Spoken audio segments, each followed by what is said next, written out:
All right, everybody. So this week, week 10, we're going to braise.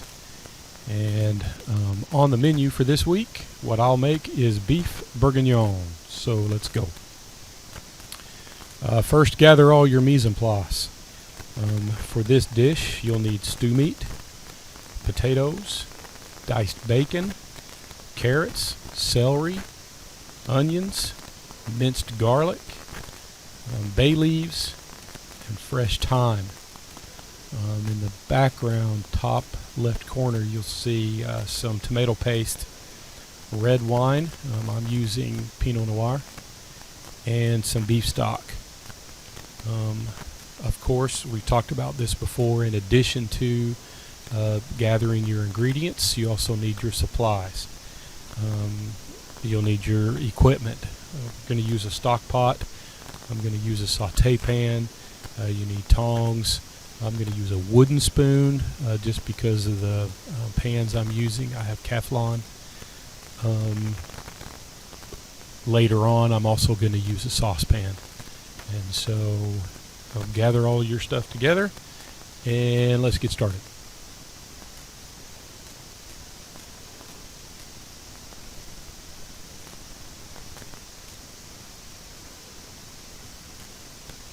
To your saute pan, just get it started. You want, in a cold pan, add your bacon. If you add your bacon to a cold pan, you'll be able to render more fat. If you cook it hot right away, you'll fry the bacon, and actually you won't get as much grease out of it. You may burn the grease. So we need to start with that. Saute the bacon, get it crispy. Start with it slow and render out all the fat that you can.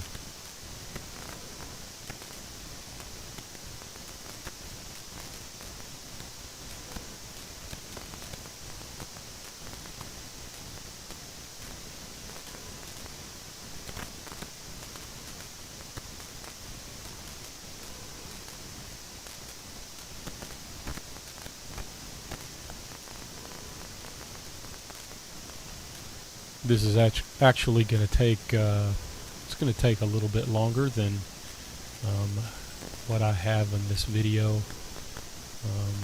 I'm cutting a few minutes out, so give yourself 5-7 minutes or so, and if you keep working it, your bacon will cook pretty evenly.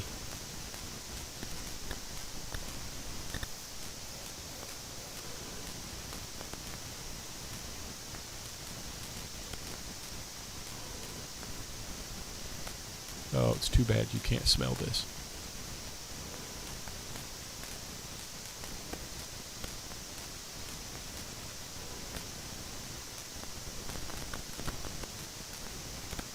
It's too bad you won't be able to taste this when it's all done.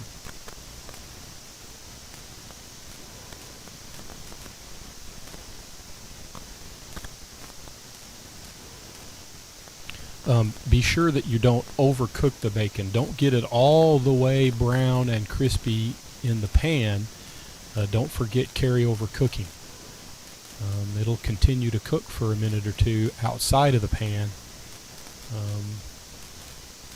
So keep that in mind.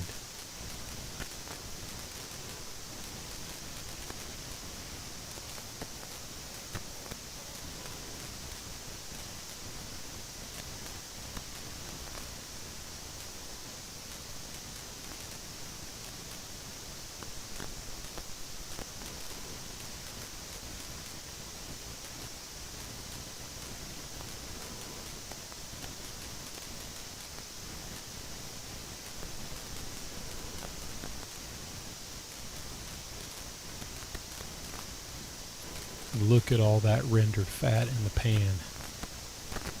We're going to need as much of that as we can get, and that's going to add an incredible dimension of flavor to this dish. When the bacon is almost crispy, then it's time to take it out. I let it drain on a clean paper towel.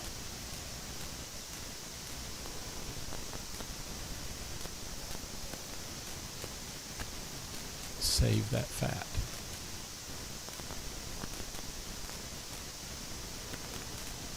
Delicioso. Liquid gold.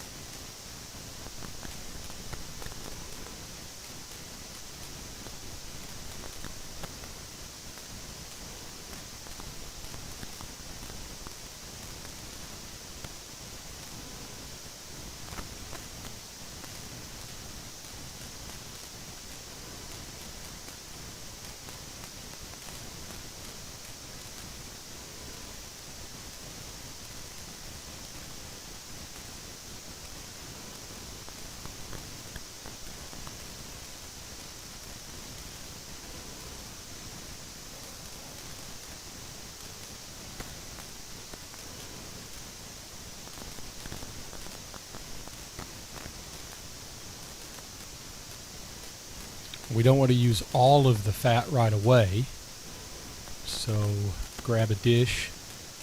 I keep it in the refrigerator. Grab a dish so that you can save all of the rendered fat. You'll pour out just a little bit at a time as you need it.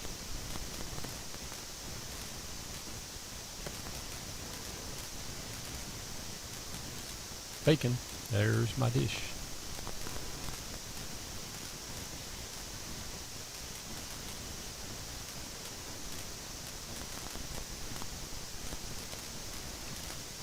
Look at that deliciousness. Leave a little in the pan and set your dish off to the side. You'll come back to that later. In that hot pan with a little bit of bacon fat still there, it's time to start searing the meat. Remember, braising, like stewing and sous vide, is a combination cooking method.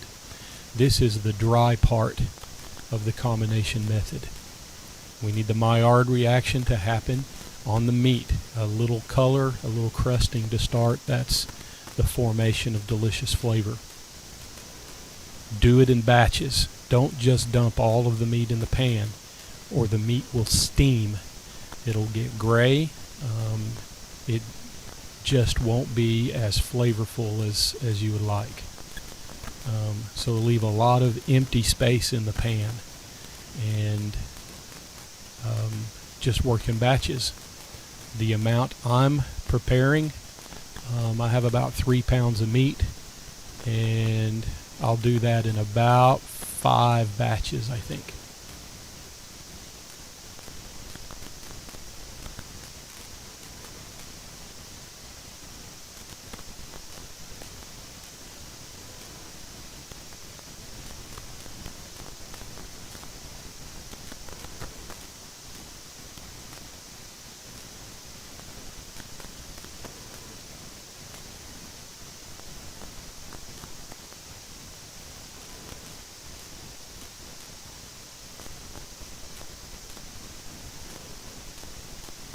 The goal here is not to cook the meat all the way through.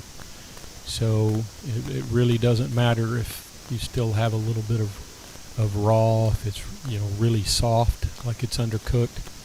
The goal here is to just sear, so the Maillard reaction can begin to develop that crust, the caramelization on the outside. That will be just incredible flavor.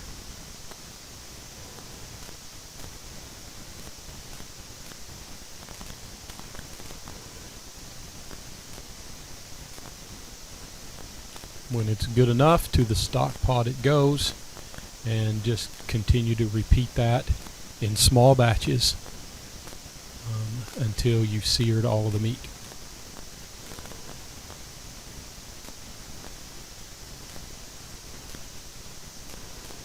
Now look, see, we magically, in the matter of a second, seared it all, added the last bit of meat to the pan, to the stock pot, A little grease, a little more.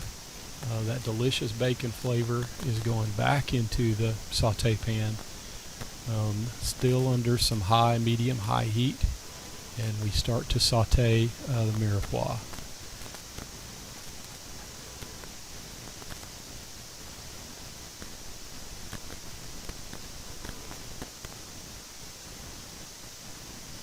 Now for this purpose, I'm using a small amount of carrot, a small amount of celery. It's just what I made previously in the day for a Food 1 video.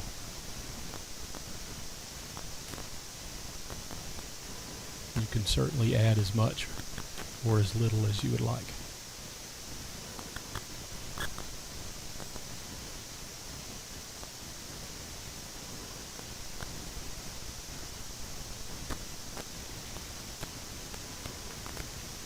Let the vegetables soften.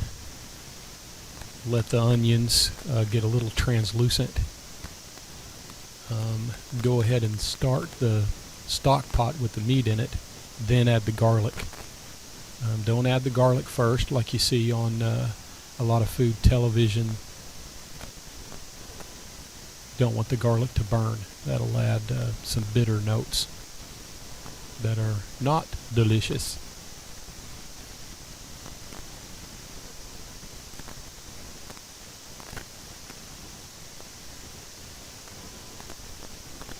Now it's time to reach for the flour and start working on a roux. I measure it out, but I like to add the flour a little bit at a time. I don't want it to clump. I also want to make sure I don't have too much flour. You don't want a thick paste, but you want it a little thicker than I don't know, pancake batter. At least the way I make pancake batter. Just a little thicker than that.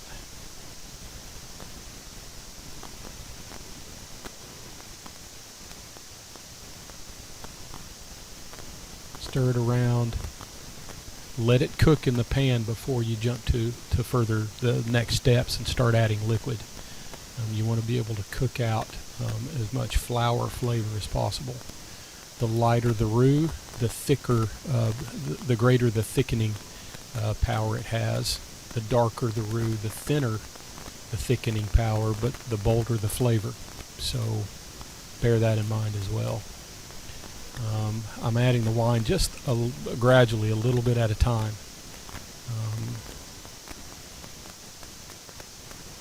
That first round will deglaze the pan as well as start the sauce.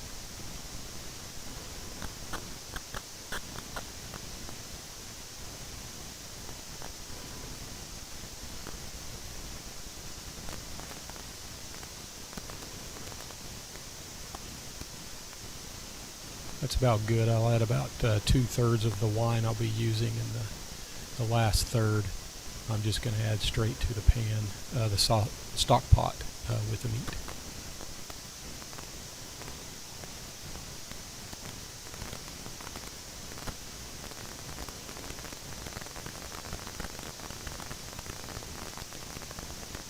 Add the whole saute pan to the stock pot. The roux, the wine, the mirepoix.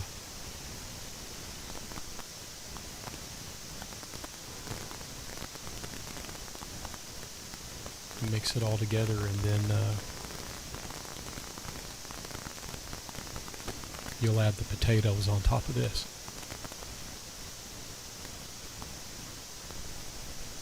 I'm using little babies, little baby potatoes. Tiny skin-on russets, the tomato paste, and then add the stock.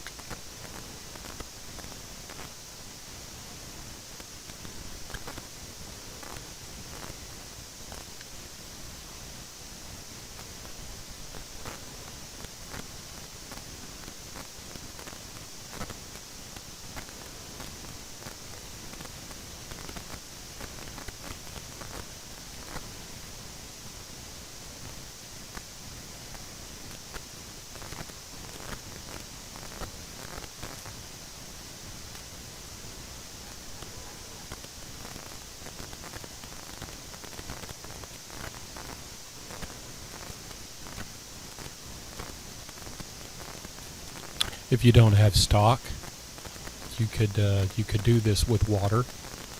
Obviously, the flavor will be quite a bit more diluted, quite a bit more diminished. Count out your bay leaves, because you'll want to take those out later, so make sure you know the count. Bay leaves, fresh thyme, and you have the beginning of beef bourguignon. It'll take 2 or 3 hours at a simmer. So, as we've done in other dishes, I basically bring it up to a boil and then lower the temperature until I have a simmer. And when I have that simmer, it's time to cover it and let it go for a good 2 to 3 hours, 2 hours at least. If you've trimmed the stew meat, or you're using some kind of meat that tenderizes quicker, then you can get by doing this less than 2 hours. I used just regular grocery store stew meat, which is a lot denser and sinewy, and takes longer to break down the fibers and tenderize it.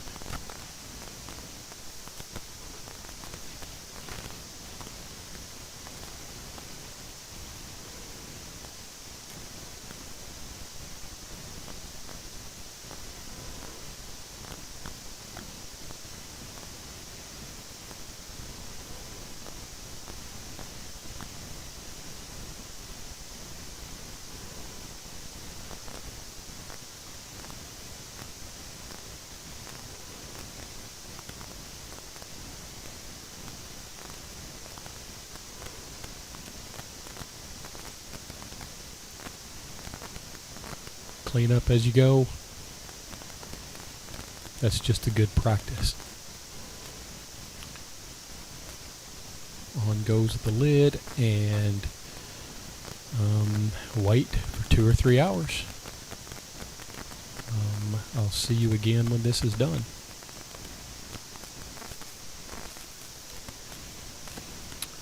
I've got some heavily salted water in that saucepan. I like to do this over some really thick, some fairly dense Amish egg noodles.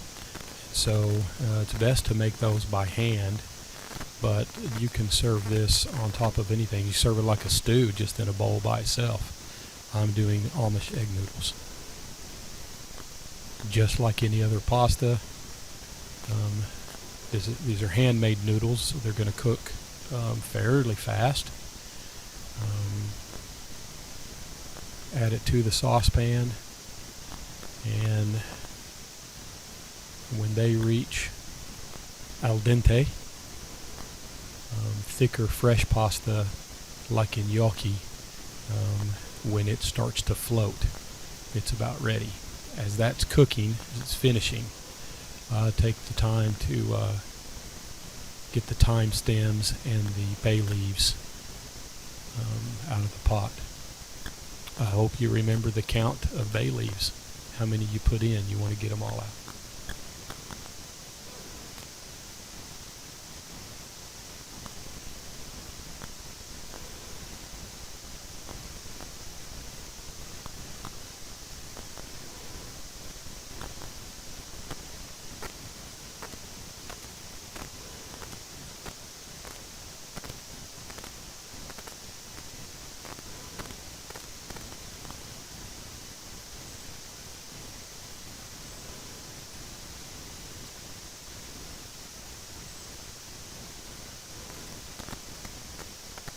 Just check thoroughly to make sure all of the fresh stems and leaves are out. And the pasta is ready. It's time to plate.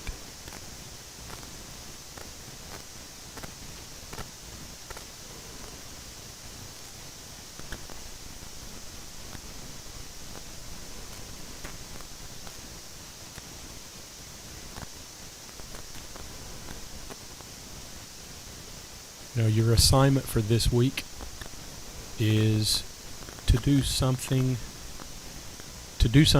that utilizes a combination cooking method. You can braise, you can stew. There's fish stew, chicken stews. You can make just a Sunday afternoon pot roast. Really doesn't matter to me.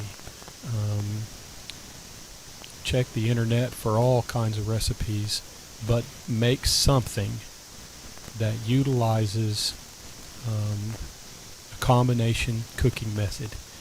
Stewing and braising is definitely searing, and then you have dry method and wet method. The difference between stew and braise is the amount of liquid you use, but I promise you it's delicious.